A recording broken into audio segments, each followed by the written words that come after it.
verse 16, na diya sa slide. Okay, atong basahon. Therefore, repent, or else I am coming to you quickly, and I will make war against them with the sword of my mouth. Father, we thank you for your word tonight. In Jesus' name, amen. Therefore, ang word therefore mo ay ning tulay sa previous nga duha ka verses o kamo nalay tan-aw kay ato naman to naagian unsay nahitabo niya ng verse 14 o verse 15 diin dunay nakalusot sulod sa church usa ka klase nga pagtulunan, ang pagtulunan nga gitawag og the Balaam doctrine, o ang ikaduha ang Nicolaitans teaching, the cult of Nicolaitans. So, therefore, repent. Repent sa unsa man. Repent sa ilang pag-compromise. Kay ang church, ning compromise gid sila, o ning tugot sila, nga ma-infiltrated ang church mismo, ang congregation, sa mao nga false teaching. So, kining a verse, kining a word nga repent is demanding the congregation to purge hinluan, to purge false doctrine and immorality within the church, in the midst of their church sa Pergamum. Muna, niingon si Jesus Christ, gisugo si John sa pagsuwat nga paghinulsol. Paghinulsol. Naman ko iba mga tao ba nga, dili tanan leaders, no? Dili tanan leaders, pero doon ay mga spiritual leaders nga what tuyo aka nila, o gituyo baka nga medyo nahiwi ang ilang gidala nga mensahe ngadto sa church. And because people are looking for answers, looking for something to solve their problems, looking for the power of God, the genuine power of God to help them, muna ning seek sila pinaagi sa pagsulod nila sa pagtulunan sa espirituhanong pulong sa Dios. Pero subo pa malandungan, dunay uban nga nagpahimulos sa emptiness o sa need sa population o sa common nga tao nga nangita unta og mga tubag sa pangutana sa ilang kinabuhi nganong nahitabo man ni. So, doon ay daghang followers, doon ay nagsunod-sunod lang. May nindot unta kung ang nasunod, tinuod. Ang problema kung sunod-sunuran lang sa dili mao o baka nag-awat-awat lang. Like for example, recently, natong Lunes, doon ay grade 9 nga minor de edad. Kung sa amo ng panahon, third year high school, may buot na kapatid, 14. When I was 14 years old, may buot na ko. Ug kining 14 years old nga si alias Nash, ka-engage siya sa gitawag og 764 nga organization or ideology. Diin nagmotivate ni siya pinaagi sa online nga kulto siya, satanic cult. Ug gi-warning na ni last year pa. Nagsige nag-warning ang FBI kay ning katap ni dili lang sa US of A kun dili sa ubang country og ning abot gyud sa tuwa. Pero dugay naabot naman ni di lang kayo na ing nana kadako nga explosion nga pitabo nga grabe 20 ang samdan, 3 ang patay sa gibuhat nilang shooting incident sa San Jose sa Tacloban, kapital na sa Leyte sa amo ni Sir. Taga dito sa Leyte. Kaya nag-awat-awat ra lagi sa mao nga underground network. Underground network. Dili lang siya ko dili. Tago ba?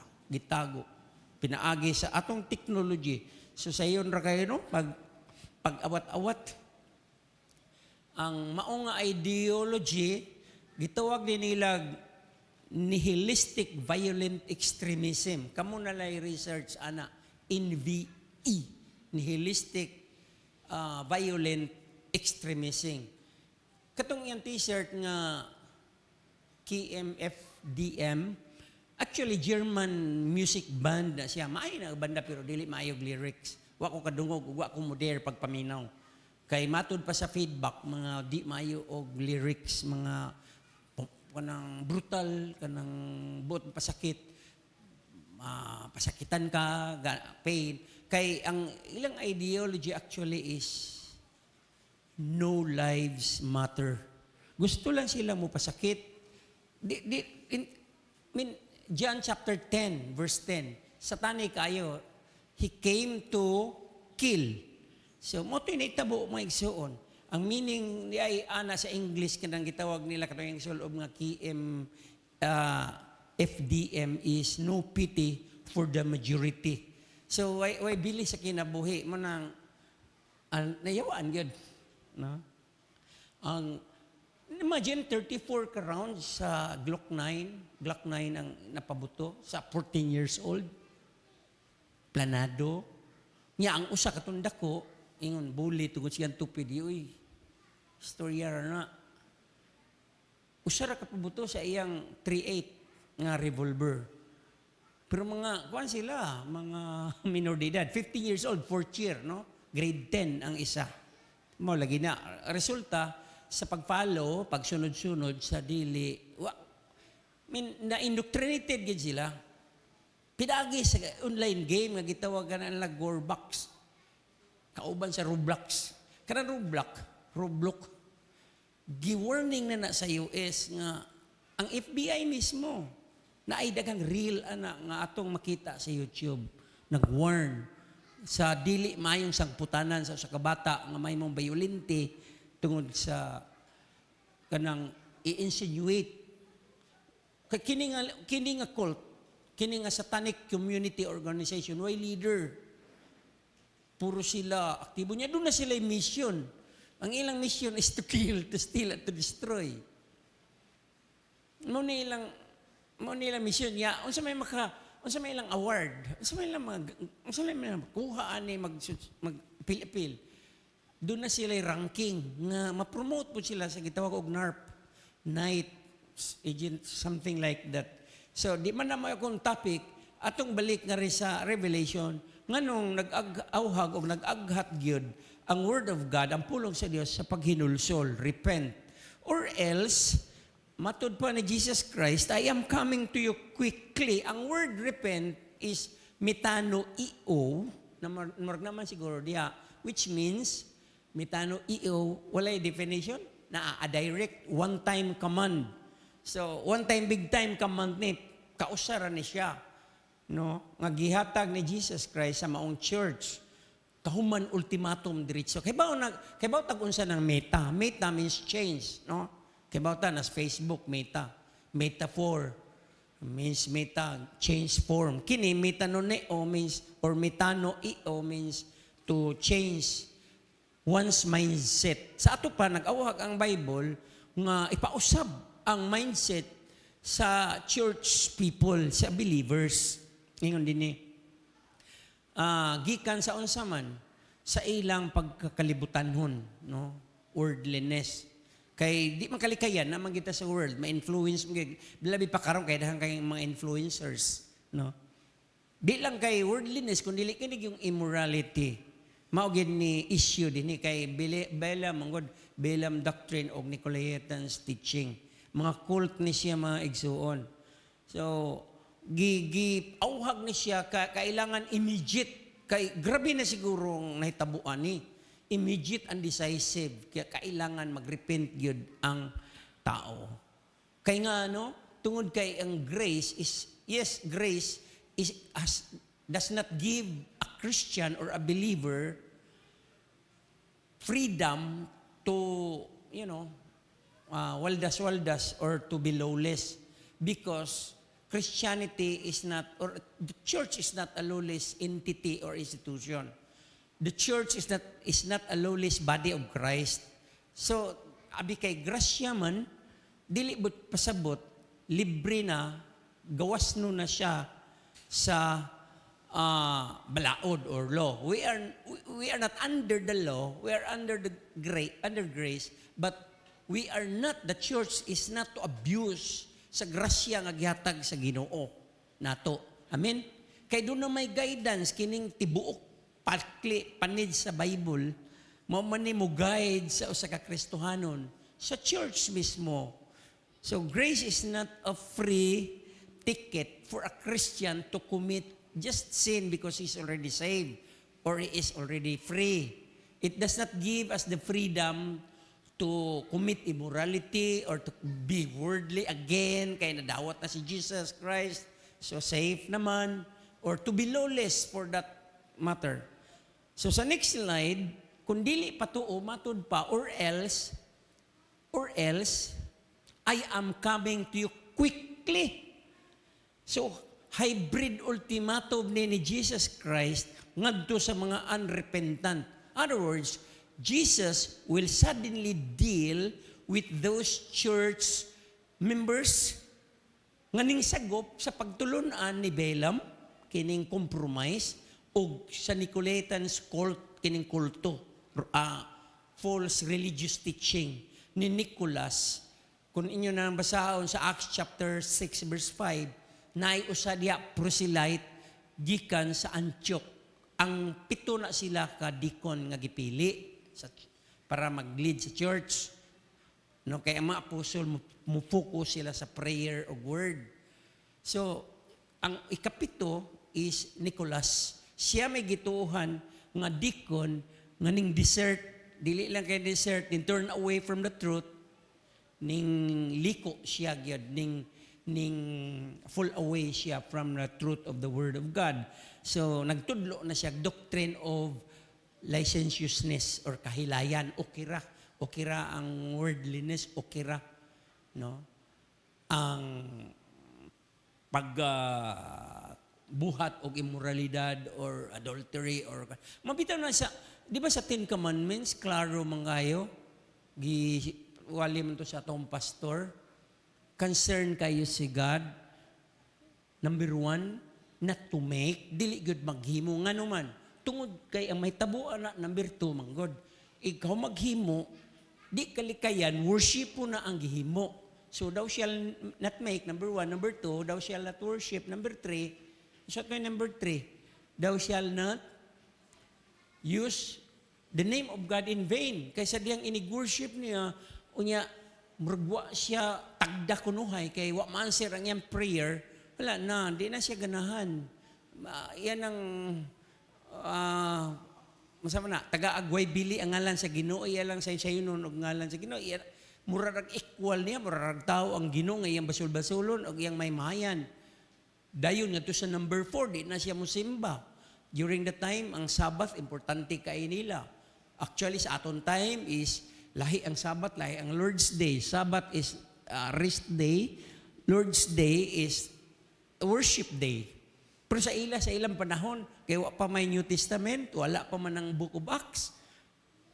Ang Sabbath nila, importante alang sa Ginoo. Pag-abot ni Jesus Christ, ingon siya, I am the Lord of the Sabbath. So, importante kayo. Dayon, kung di na siya mo simba, magtuman na siya siyang gusto, di na siya mo honor siyang parents, siyang father o siyang mother. 5th commandment. Dayon, mag-murder na siya. Wa mo ingon ng Bible, thou shall not kill. Ingon niya, thou shall not murder. Meaning, unlawful killing. No? Kay, ang mga Israelita o kanang mga police people, mga military, they can kill. They are licensed to kill. But they're not murdering. They are lawfully. No? Gisugo sila sa balaod, sa yuta. Nga pwede sila in self-defense to kill their enemy. Diba? Are you listening? So pagkahumana na, kadi matagbaw, muna nang naitabas takloban, mamakak na dayon, daw shall not lie, mapaga ng tibuok 10 commandments, na po, ragani, nakabuok, hurot gyud. Diba? So mauna naitabo sa kang Nicolas, nakulot gyud si Nicolas, o gitawag ang yan teaching of Nicolaitans. So dini sa next slide, next slide, ako lang basahon des Bible kay magkasagsagta. Ingon dini, I will be coming to you quickly and I will make war against them. Kining them, dili ni Christian, dili ni mga believers, ang mga false teacher ni ambot ipasabot ni Jesus Christ. Jesus Christ will make war with the false teachers and the followers of the false teachers, not the believers. So, naghisgot na nig war, meaning, dunay aksyon nga mahitabo. Dili physical, kundili, mao na tong title, dili himakak sa pulong sa Dios ang fake gospel. So, it would be a World War III. No? Gubat na ni sa pulong. Muna, mahibong mo, nga no, magsigi man tag, nga ni dili ni pagsimba lang atong gingali. Actually, we are teaching the church how to carry the good news to people who are contaminated by the fake gospel, the cult, superstitious, belief, occultism, unbelief, doubt, tanan nga wrong concept sa kinabuhi. Kaya di ka kaklaro sa lakaw sa kinabuhi. Karon sa imong pagkinabuhi ning kalibutan na maigsoon. Pildi gyud. Hinumdumi gyud. Kilab lang ng 70 years sa imong kinabuhi. 80 years, paspas kayo, kilab lang. And then human ana is eternity. Unya nag-andam si Jesus para ng bahina. No? Unsa ganito gibasa ni lead singer Juliet ng tong Domingo? At the name of Jesus, every knee shall bow. Asa man? Kisa mang knee nga mo bow. Number 1, in heaven. Nagisgot nag-holy angels o redeemed believers. At the name of Jesus, every knee will bow in heaven. Lain nagportal, lain ang dimension, kapatid. So doon ako gi-prepare kanang gisalida nila last June 12, kuwang kang Steven Spielberg nga disclosure day, D-Day. No? Din doon na isa kami triologist nga live broadcast sa TV ang istorya. Unya, nag-unknown language siya. Unya, ang agencies sa US government nga gitawag Guardex, doon ay cyber expert nga nag-isip nga alien to nga language. Meaning, mismo si Steven Spielberg, nagdasig sa taga-Hollywood nga mga actors o actresses. Nga, dugay raning abot ang alien sa kalibutan. Gani, last month, ang Pentagon, nag-release sila 162 ka mga pictures o videos nga kuha sa mga Air Force pilots, jets, satellite, o mga kanang astronauts. Discs nga zigzag, galit lang kawagtang mo itong lights nga di masabtan. Itawag lang UAP. Unidentified, di na UFO. Unidentified, anomalous phenomena. Panghitabo nga di masabtan. Si President Trump may nagbuhi na. Aron paglingaw ka na ito. Samta nagira sa Iran. Naulian naman noon. Pero may isoon, kinintanan, this is not, doon naman sila gitawag kong SETI, Search for Extraterrestrial Intelligence. Dili artificial intelligence, extraterrestrial intelligence. Mainana niya ta. Sa glorified body. Dili extraterrestrial, ko dili enhanced intelligence. Kay, di naman ka masud sa law of the world, the earth, the universe, sa time, speed, and space. Wala na. Kalayo sa inimutangan lang, Brother Samuel, ang pastoran lang, Sister Jane, karon di takapot, layo kayo. Kung sukdon sa atong sukod, light years na, kapatid. Kanang light years, dili na unit of time, unit of distance na. Sa usa ka tuig, pila, 9.5 trillion light years. Dagan na sa light, ha? Ang light mo dagan og 300 per second, 300,000 mga kilometers per second. Light. Naman nagsiga sa light. Kusog kayo na. Kusog pa na sa sound. Mga hypersonic. Sound regana ng ila. Di mapsan. So, kanang movie, nag-encourage sa earthlings nga taga-ahap kita nga doon ay laing nagpuyo sa laing mga galaxies. Kaya na ba mo, pila ka galaxies sa universe nga gi-create ni God? Trillions of galaxies.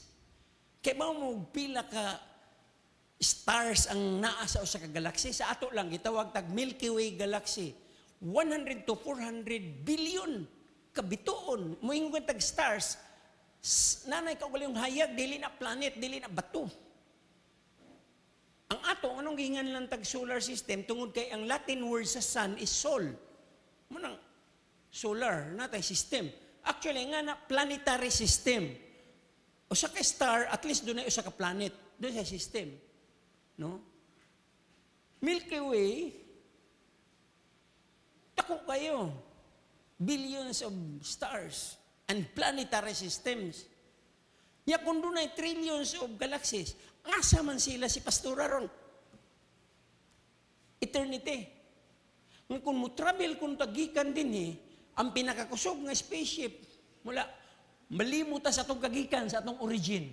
Di natakahinumdum sa atong origin. Unya, inigbiyahe pag yun, muslo down ang time dito. Sa law of relativity. Muna natigulang na ta din 70 years old dito, ug travel ka anang speed of light, kay mao man ay speed limit sa universe, sa space. Mao na speed limit, ano ay makalabaw na ugway spaceship nga naimbento ana nga gikusgon. Ug ana ta nga mo biyahe igsoon segundo pa ka didto 70 years old na ka. No wonder nga ningong Bible usa ka adlaw sa Ginoo 1,000 sa ato kay di man gyud ta matigulang didto. Amen. Samot na glorified body. So, unsa sila kagilayon? Di ba natay kantaan na langit? Unsa kalayo? No? So, here, balik ta sa tong pisto, karon dili na matod pa sa akong nabasa, dili na extraterrestrial, interdimensional na. No? At the name of Jesus, every knee shall bow in heaven, holy angels, believers, redeemed. O sa sunod, siya ay gibasa ni Sister Juliet. On earth, human beings, living, kita, and nganong doon na may under earth. That is the dwelling place of the dead. Hades, naadya ang demons. Na kung tunan ni maayo ang Bible, ang demons, wala nagwarawaras kawanangan. Naaga ni upat kag nga generals naa sa Euphrates River nga gapos Ginoo. Ug dunay 200 million ka demons sa bottomless pit nga ang ilang hari-hari ko na yung gitawag og si Apollyon. So, wala'y nagwarawara din na. Wala. Kitara. Doon ay maninintal. But they're bound. And they are scheduled to be released in the day of Revelation. Kani hinahinay man ta napata sa church. Moabot na ganita sa chapter 5, 6, 7, 8, 9. Diha na ang war. Grabe. So, dili na interdimensional nga naitabo. I mean, extraterrestrial, kundi interdimensional. Dunay parallel universe, dunay dimension. Makasud ka na nga portal, adto ka sa eternity. Adto ka sa spirit world. Adto ka sa underworld. Kuha ninyo? Nakuha ninyo? Inguna na tamutudlo. Igsoon kay dili ni physical. We are in the physical world, but dunay spiritual world. Kini nga itong gibasa, puro ni mga espirituhano, mga pulong. Ug may kamatuoran na siya, gahom ni siya, gahom. O makakataon ganig makibaw ka ani, mukurog sa ngalan ni Ginoong Hesus. Ano naman kay authority? Are we here? Amen? Amen? Nadlok na mo? Serious naman mo? So, ang kang Steven Spielberg is actually, og sa ato pa na, sa Bible pa na, there is a demonic activity in the world today. So, dili na alien. Demons gina. So, demons are real. Doon na gingan lang mga angel. O sa ako na ilan si Gabriel, abot doon na pabamoy na ilang lain. Nagingan lang yun. Muna mga heavenly beings. Kita mga human beings. Pero doon ay mga demonic beings. Okay. Kung di tamadlo ka na, of course, makuyawan ka. Correct. Jesus will make war against them. Those unrepentant, false carrier of the bad news who infiltrated the congregation. And, sunod, ana, niingon din ha. And, I will make war against the false teachers. I will make war daw. Ang Greek word nga gigamit din ni is naman siguro diya polemeo means Christ steps in as a warrior to fight directly against the unrepentant false teachers who have infiltrated the congregation. So dili na gubat nga physical ha. Kuha na siya, word war na siya. No? Or depende ni Christ kay nagisgot man siya sword. Ingon man siya diri nga sa kinakatapusan nga verse, I will end with this. He will make war against them with the sword of his mouth. So, sa ito pa, ang pulong mo, yung pagkanaog og justice o justisya. Nga kini, sa next slide, hulagway ni siya sa taas, dako nga espada. O kining klase sa espada during their time, wala naman ni sa ato ron, nanay sa karigara, sa takluban, manay, daplis karsada, gipamaligya na. Master kay nas mga waray, gitawag na pinuti dito sa mana. Sa uban sa Zanzibar, sa uban sa Mindanao katong sigsag, no. Ang usa ka klase ana dagger katong makaera, di Macarius, no, makaera. Kini sa Greek rompea, meaning a large broad sword. Taas og blade, no, taas. Sa to pa, taas, layo, nag-reach, maka-reach, layo, nagklasiya sa kuan. Ug mao ni naka-change sa armory sa Roman Empire, kay mugbo itong ila. Lupigon man sila sa kontra, kay tagas man. Kuhit-kuhiton mo sila, lagyo ra kay mga maduslakan sila. So, giusab nila. Ato sa ilang time, sa ancient warfare ba, ang ilang espada, ug ang ilang mga helmets. So, ug kining terminuha, kining rompaya, no? Murag naman siguro din na. Nabay term na ko diyang rompaya. Wala na, mauna na siya. Okay? Kanang word nga rompaya, sa Greek, mo ni gigamit sa New Testament, nga metaphor, change form, or talinghaga, nga ang pulong sa Dios hait. Mo di ba? Ingon sa Hebrews 4:12, hait. O kay gamit ni siyang metaphor sa ato pampulong sa Dios, taas ug abdan, hait nga mo confront sa fake gospel. Mo nang word war. So why physical war nga may tabo? Why sinong bagay kay nag-istorya ra mo din, naglalis, nagdebates pulong sa Dios pagkauman magsinakitay dayon dili. Kun dili i-share ni mo ang truth. Aron maigo tong naghatod sa fake gospel nya mo dipinsa man gid na. Taas-taas mag-reach ning pulong sa Ginoo. Mo na inig-share nimo sa Word of God, taas gyud ni siya gabdan, layo gyud ni siya gabdan. Og mulapas pag gani sa imong lifetime kayo makakahibaw nga ang imong gi-sharean pag na Christian ka ito, pagkadagtag 10 years, no? Abi man to nimo nakuhitan na sa Word of God, abi nimo wa ra siya nagtagad. Uy, nadasig naman siya, sing leader naman siya sa church, city church o sa dito sa Manila o di naagikan, no? So di ta ka judge gyud sa usa ka Christian. Nga ito lang gyud i-share na to. No? Gamito na to ang Word of God. Kay, ang uban po, ma-offended yun. Masakitan sila maigo sa Word of God. Nakabantay mo, inig-share ninyo. Kisi-kisi mo, react mo sa ko. No? Ang uban mo, likay mo, react. Sabi tato, akong iyaan, wala man sila din eh. Ito naman, ambot, tatong nalangit lang tato, pero religious kayo. O sa kahapon na, gikuha alam mo akong ginikanan kay mga hospital, gikaslati, diya sa fair, dus, roro. So, among isakyan, urban nga kanang, unsa nang urban? Kanang Nissan? Kanang, murag Vihar ba? Kay, naman, mga tigulang nga kami, niya akong brad, nag-drive. Iya tong service. Unya, kasakay din niya akong iyaan. Di lang ako i-name kay, karon sakay siya, religious kayo ang akong iyaan. Kami ako religious, kay nagtako ko na dito. Pretty religious agad. Until now, ang iyang mga anak, niliwat yung maayo. No? Lagi mga priest ba? Mga priest. Ng mga anak, ang may gagaw.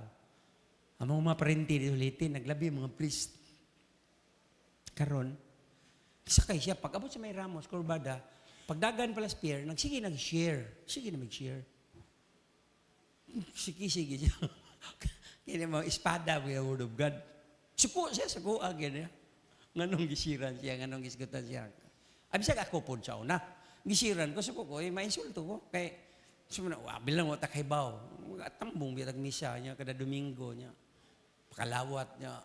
Religious yun niya. Masiran kas pulong sa Ginoo niya. Ang nagsiri mo, kaila kag kinsa, mga maldito, mga igsuon nga mga may mong inom niya. Basta maldito ba niya. Pagka self-righteous. Ang akong iyan, niingo siya, og di mo muhunong og share, evangelize ba? Mulukso. Mulayat siya pagliko sa kanang Ramos Supermarket. Ana, doon naman ay sa mga Alnas Studio ba na? Ana, action siya lukso kay nasamukan siya ba nga, gisiran siya nga. Para niya, dili siya nga isiran kay kantigod siya kay bawal siya pulong sa Ginoo. Religious so good siya. I mean, naagod iyang naong simbahan. Yang suon pod, otro pod. Ang ako rang inahan, murag dili religious. No, mo nang nakuha gid sila. Muna, ang maginikanan nila ni pilot, dili, parehan na itabo sa klubang 14 years old. Pag-abot na mo sa litigagmay, sila, maginikanan na ni pilot. Elementary pa, so, unya, grabe mandahig sa Ginoo. Pag-abot na mo dito, revival yun, kapatid. Ako man pag-umangkon. So, wa kapiog tong kuan, kay hain pulong sa Ginoo. Plus, authenticate pa sa signs and wonders. Grabe kayo ang milagros Ginoo. Kung naa ka sa mission field yun. Mo na initabo. The sword of the Spirit. Mudot yun. O madugayan, madani yun. Madutlan yun. Ang gahi kayo nga kasing-kasing. No? So, di kita ka-judge. Just, das lagi. Just share the word of God. Banti lang ang kuna ang kadaugan. Kay kanang imong gibit-bit, dili na imuha. Pulong na sa Dios, gitawag na sa metaphor of sword of the Spirit. Ingon si Jesus Christ, the sword of my mouth. Inigabot sa adlaw sa paghukom, same sword na gamiton ni Jesus Christ, buwa siyang termino na symbolic, siyang baba, ug mo nay mo patay sa hukom sa tanang mga rejectors in Christ panahon sa tribulation period. God bless us, o the Lord will supply more knowledge. Father, thank you for your word tonight. May your word richly enlarge and be enriched and mulambo, mo prosper sa among kasing-kasing. Ginong Dios nga dili kami magpatuo sa kahadlok, kahangawa o kaulaw sa paghatod sa imong pulong kay hait day kini og taas kini nga mukabot niadto nang hinahanglan gayud. O katong dili maabtan gyud tungod sa imong mga pulong. Dalaygon ka o Dios sa ngalan lamang nimo Ginoong Hesus nga labing gamhanan. Amen.